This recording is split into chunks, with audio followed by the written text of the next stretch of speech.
Shalom Bapak Ibu, Saudara yang dikasihi oleh Tuhan dimanapun Anda berada. Kembali lagi kita bertemu dalam siaran pelajaran Sekolah Sahabat sepanjang minggu ini yang sudah kita pelajari dan kita akan rangkumkan pada hari ini. Pelajaran Sekolah Sahabat ini kami siarkan dari studio Voice of Seven, Jalan Tanjung Anom nomor 7, Kantor Conference Jawa Kawasan Timur. Dan tentu saja pelajaran ini adalah kerjasama dua departemen, yaitu Departemen Komunikasi dan Departemen Sekolah Sahabat. Bagi saudara yang rindu untuk dilayani, didoakan, atau mungkin ada pertanyaan, Bapak Ibu Saudara boleh menghubungi kami di nomor yang tertera di layar ini. Baik. Saya Pendeta Roy Kemaringka sebagai moderator di pelajaran Sekolah Sahabat kita pada hari ini akan membahas Sekolah Sahabat bersama dengan dua narasumber yang sudah hadir di studio. Mereka adalah mahasiswa kependetaan tingkat akhir Universitas Advent Surya Nusantara Pematang Siantar, Sumatera Utara. Mereka lagi praktek field school ya di Surabaya, dan mereka disebut sebagai PHD atau Pendeta Hari Depan. Saya akan memperkenalkan kedua narasumber kita. Yang pertama adalah PHD Gideon Simbolon. Shalom PHD Gideon. Shalom Pak Pendeta, shalom bagi kita semua. Sekarang PHD Gideon praktek atau pelayanan di jemaat mana? Jemaat. Sekarang saya melayani Jemaat Tidar 2. Oke, Jemaat Tidar 2 Surabaya ya. Kemudian yang kedua adalah PHD Kevin Simarmata. Shalom PHD Kevin. Shalom Pendeta, shalom semuanya. Oke, PHD Kevin ini dia melayani atau praktek field school di Jemaat Albatros Sidoarjo. Oke, baik. Kita langsung ke pelajaran kita ya. Pelajaran Sekolah Sahabat yang akan kita rangkum pada hari ini adalah pelajaran Sekolah Sahabat Triwulan yang baru ya, Triwulan yang ketiga. Dan pelajaran yang akan kita bahas sekarang ini adalah pelajaran yang kelima dengan judul Paskah. Tapi sebelum kita mulai, kita akan berdoa terlebih dahulu dan kami minta PHD Gideon untuk doa buka. Oke, mari kita berdoa. Bapa di dalam surga, terima kasih atas berkat Tuhan pada satu hari ini. Kami merasakan berkat-berkat yang luar biasa. Pada saat ini Tuhan, kami hamba Tuhan, pendeta di sini dan juga PHD Kevin. Di tempat ini kami akan menyampaikan pelajaran Sekolah Sahabat kami, dan kiranya Tuhan yang menolong kami supaya kami mengerti apapun yang kami sampaikan kepada pemirsa-pemirsa yang ada dimanapun mereka berada. Dan doa permohonan kami panjatkan dalam nama Tuhan Yesus, Juru Selamat hidup kami. Amin. Amin. Baik, terima kasih untuk PHD Gideon. Jadi judul pelajaran yang kelima adalah Paskah. Dan saya akan membacakan dulu ayat inti atau ayat tema yang terdapat di dalam Kitab Keluaran 12 ayat yang ke-26 dan 27. Berbunyi demikian. Dan apabila anak-anakmu berkata kepadamu, apakah artinya ibadahmu ini? Maka haruslah kamu berkata, itulah korban Paskah bagi Tuhan yang melewati rumah-rumah orang Israel di Mesir, ketika ia menulahi orang Mesir, tetapi menyelamatkan rumah-rumah kita. Bapak Ibu Saudaraku yang dikasihi oleh Tuhan, pelajaran sepanjang pekan ini menyangkut dengan beberapa pertanyaan yang akan kita jawab sebentar. Yang pertama adalah, apa akibat bila kita berkeras hati dan tidak mau mendengar amaran Tuhan? Kemudian apa makna inti dari Paskah di zaman Israel waktu di Mesir waktu itu, dan apa maknanya di zaman sekarang ini. Kemudian selanjutnya, apa tindakan kita setelah melihat kebesaran dan kemuliaan Tuhan di waktu yang lalu yang sudah menolong kita dan menjamin keselamatan kita? Selanjutnya, bagaimana sikap Tuhan terhadap atau menanggapi hal-hal yang tidak baik atau hal yang jahat yang dilakukan oleh manusia? Apakah hal itu bisa berbalik kepada orang itu atau bagaimana? Apa yang akan terjadi nanti? Nah, kita akan membahas pelajaran ini dengan judul Paskah dan akan diawali di hari Minggu, akan dipaparkan oleh PHD Gideon dengan judul Satu Tulah Lagi. Silakan. Oke, baik, terima kasih kepada Pak Pendeta yang sudah mendahului pelajaran kita. Pada saat ini saya akan menyampaikan pelajaran pada hari Minggu, yaitu satu tulah lagi. Ketika kita sudah belajar dalam pelajaran yang sebelumnya, Tuhan sudah memberikan tulah-tulah kepada bangsa Mesir, yaitu tulah yang pertama sampai tulah yang ke-9. Dan tulah yang ke-9 Tuhan memberikan waktu kepada Mesir supaya Mesir ini memikirkan kejadian-kejadian, peristiwa-peristiwa yang telah dialami bangsa itu sendiri, termasuk Firaun. Dan apa reaksi mereka? Bahkan reaksi mereka justru tidak mengizinkan bangsa Israel keluar dari tanah Mesir. Justru Firaun sendiri mengeraskan hatinya dan tidak bertobat pada saat itu. Maka kalau kita lihat dalam Keluaran 11 ayat 8, Musa meninggalkan Firaun dengan marah yang menyala-nyala. Kenapa Musa dalam keadaan marah? Kita mengetahui bahwa cerita ini, bahwa Musa marah, kemungkinan Musa mengetahui apa yang akan terjadi kepada bangsa Mesir. Oleh karena Firaun sendiri tidak bertobat dan tidak merenungi peristiwa-peristiwa yang telah dialami dia. Justru oleh karena tidak ada pertobatan yang dia lakukan, yaitu Firaun sendiri, maka rakyat-rakyatnya yang akan merasakan juga tulah itu.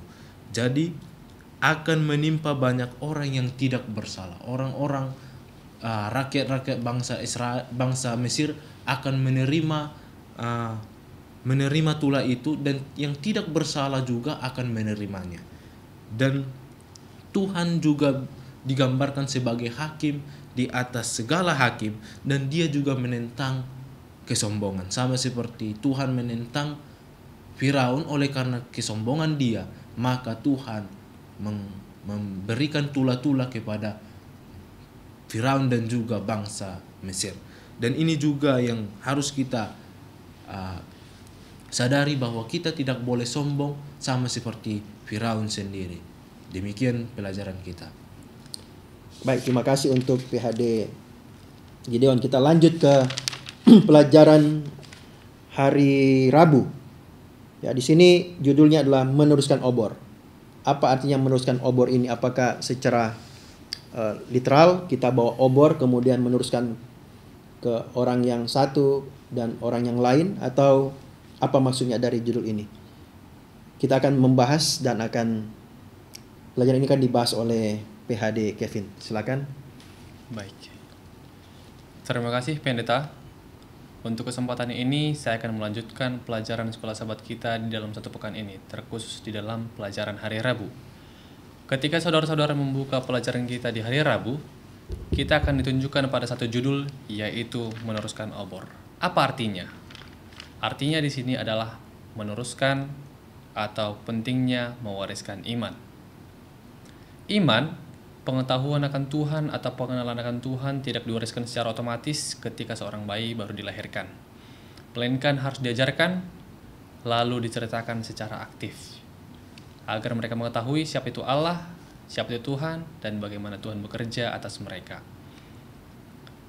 Mengenai kisah tadi setelah dibahas oleh teman saya PHD Gideon Simbolon, sudah dibahas tadi mengenai kisah bangsa Israel diperbudak dan ditawan tanah Mesir.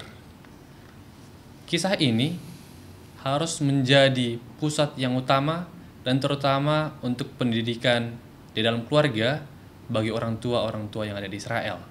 Oleh karena itu, judul kita di sini meneruskan obor menggambarkan satu contoh, yaitu pentingnya untuk menjaga api iman agar tetap menyala, lalu meneruskannya kepada generasi dan generasi selanjutnya.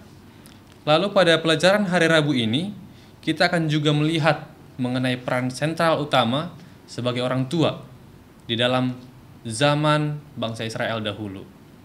Nah, poin utama yang ditekankan di sini sudah pasti kita tahu adalah sekolah yang pertama bagi anak-anak adalah keluarga. Dan guru yang pertama di dalam hidup seorang anak adalah orang tua. Namun, apa yang diajarkan oleh orang tua selama di persekolahan ini? Di dalam Mazmur 145 ayat yang keempat, ada satu mandat yang diberikan oleh Tuhan, yaitu meneruskan obor. Nah, menceritakan tentang masa lalu penyelamatan Tuhan terhadap bangsa Israel ketika mereka masih ditawan di tanah Mesir. Nah, lalu ketika mereka menceritakan ini, ketika mereka belajar tentang hal ini, apa yang akan mendengarkan, apa yang menjadi topik mereka? Tentu saja tentang cara Tuhan menuntun bangsa Israel agar keluar dari tanah Mesir, dan menunjukkan beberapa fakta-fakta, yaitu ketika Tuhan memberikan tulah kepada bangsa Mesir melalui Musa. Juga di dalam fakta ini, di dalam kitab ini, di dalam pelajaran sekolah sahabat ini juga ditunjukkan bahwa terdengar ratapan tangis oleh bangsa Mesir. Karena apa? Oleh karena kekerasan hati seorang Firaun. Kekerasan hati seorang Firaun yang sombong dan menimbulkan satu celaka bagi bangsa mereka. Lalu tanggung jawab yang pertama yang akan dilakukan oleh orang tua yang ada di Israel adalah menjelaskan juga bagaimana karya Tuhan, bagaimana juga Tuhan memberikan kelepasan, memberikan tuntunan terhadap mereka sepanjang mereka dibantu oleh Tuhan ketika mereka dibawa keluar oleh Musa dari tanah Mesir ini. Lalu di dalam pelajaran ini bukan hanya menjadi sejarah kuno yang berlalu begitu saja, melainkan ini akan menjadi iman mereka, menjadi kesaksian iman mereka bagaimana ketika mereka pada dahulunya adalah tawanan orang Mesir dan diperbudak di sana. Lalu ketika mereka belajar kepada orang tua ini tidak hanya menceritakan seperti hanya formalitas saja. Orang tua ini akan menceritakan secara spesifik, secara jelas, tanpa kekurangan apapun, bagaimana Tuhan bekerja melalui mereka. Nah, oleh karena itu, inilah pelajaran dan inti dari pelajaran kita pada hari Rabu. Saya serahkan kepada moderator. Baik, terima kasih untuk PHD Kevin yang sudah membahas pelajaran pada hari Rabu. Jadi judul di hari Rabu ini meneruskan obor, artinya meneruskan iman dari orang-orang Israel ya kepada anak cucu mereka. Mereka harus meneruskan kisah cerita bagaimana Tuhan sudah menolong mereka. Terlebih khusus ketika Tuhan membebaskan mereka dari perbudakan di Mesir. Demikian juga dengan kita sekarang ya. Kita juga harus meneruskan kepada anak cucu kita bagaimana pertolongan Tuhan, bagaimana pengorbanan Yesus anak domba Allah di kayu salib yang sudah menebus kita dari maut yang kekal. Baik, kita lanjut ke hari Kamis dengan judul penghakiman ilahi. Silakan dilanjutkan apa artinya penghakiman ilahi. PhD Kevin akan menjelaskan hal itu. Baik, mari kita lanjutkan pada pelajaran di hari Kamis.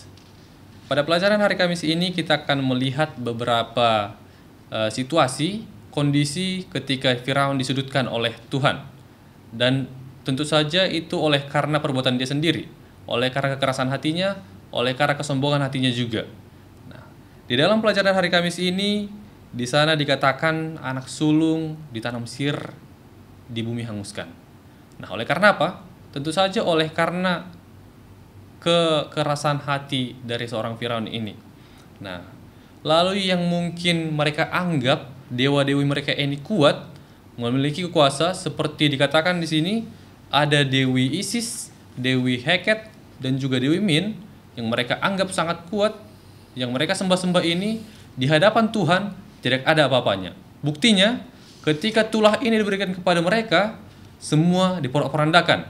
Tidak ada yang berdaya, tidak ada yang bisa menahan dari tulah yang diberikan oleh Tuhan ini melalui Musa kepada mereka, tidak ada yang boleh menahan.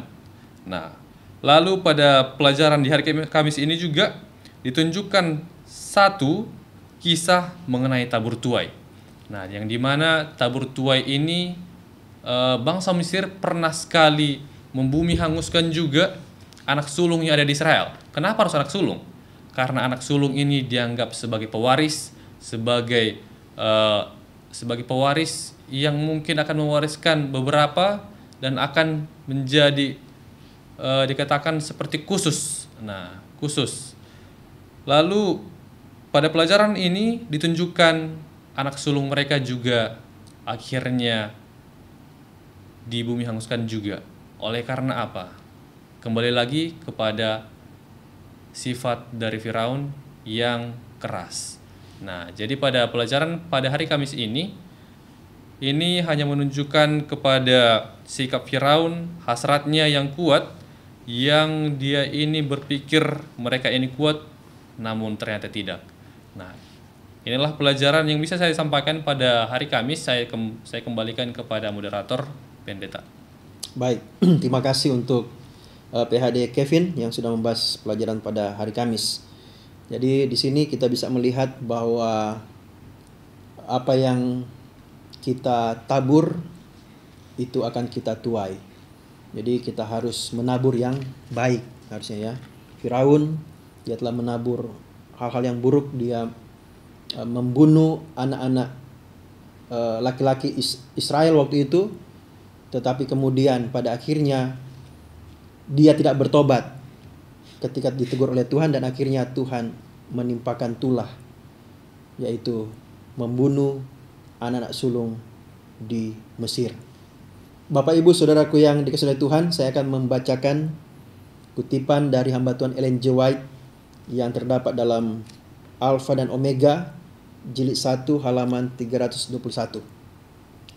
Berbunyi demikian: Paskah haruslah bersifat memperingati dan juga sebagai satu lambang, bukan hanya menunjukkan kembali kepada kelepasan dari Mesir, tetapi juga ke depan kepada kelepasan yang lebih besar yang akan dilaksanakan oleh Kristus dalam pembebasan umatnya dari belenggu dosa. Domba yang dikorbankan itu melambangkan anak domba Allah, yang di dalamnya terdapat satu-satunya pengharapan kita untuk memperoleh keselamatan. Tidaklah cukup domba itu disembelih, darahnya harus dipercikan di atas ambang pintu. Demikian juga jasa dari darah Kristus harus dikenakan kepada jiwa kita. Kita harus percaya bukan saja ia telah mati bagi dunia ini, tetapi juga ia telah mati bagi kita secara perseorangan. Bapak Ibu Saudaraku yang dikasihi Tuhan dimanapun Anda berada, demikianlah pembahasan kita di pelajaran yang kelima dengan judul Paskah. Biarlah pembahasan ini boleh menjadi berkat bagi kita, di mana kita diingatkan agar supaya kita jangan berkeras hati, tetapi kita harus mendengarkan amaran Tuhan agar supaya kita boleh memperoleh keselamatan. Dan kita harus bersyukur oleh karena pengorbanan anak domba Allah, kita boleh mendapatkan keselamatan, yaitu melalui peristiwa Paskah, dan sekarang kita sudah diselamatkan melalui kematian Yesus di kayu salib. Dan kemudian jangan lupa juga kita terus meneruskan iman kita, mengingatkan, mengajarkan kepada anak cucu kita bagaimana Tuhan sudah berkorban bagi kita dan menjamin akan keselamatan hidup yang kekal. Demikian pelajaran kita pada hari ini dan tentunya kami berterima kasih kepada dua narasumber kita yang sudah hadir dan sudah memaparkan pelajaran kita, yaitu PhD Gideon Simbolon dan juga PhD Kevin Simarmata. Baik, kita akan menutup diskusi atau pelajaran sekolah sahabat kita pada hari ini, dan untuk doa tutup kami minta kesediaan dari PhD Kevin. Baik, mari kita berdoa. Ya Tuhan, pada waktu ini, di kesempatan ini Tuhan, kami menaikkan pujian oleh karena kasih-Mu kepada kami. Kami dapat berkumpul untuk berdiskusi mengenai pelajaran sekolah sahabat Tuhan. Tuhan, dari pelajaran sekolah sahabat ini, kiranya kami masih memiliki kekerasan hati dalam hati kami, juga pemberontakan yang mungkin mengabaikan Tuhan di dalam hati kami. Agar bantu kami Tuhan, menjadi pribadi yang lebih baik lagi ke depannya, sehingga kami dapat menjadi anak-anak yang lebih baik lagi. Tuhan, juga kami akan menyelesaikan podcast kami ini, agar Tuhan bantu kami memberikan hikmat, agar dapat memahami mengenai pelajaran sekolah sahabat. Terima kasih Tuhan, di dalam nama Yesus kami berdoa dan mengucap syukur, amin. Amin. Baik, terima kasih untuk kedua PhD yang sudah menjadi narasumber kita pada pembahasan pada pelajaran yang kelima ini.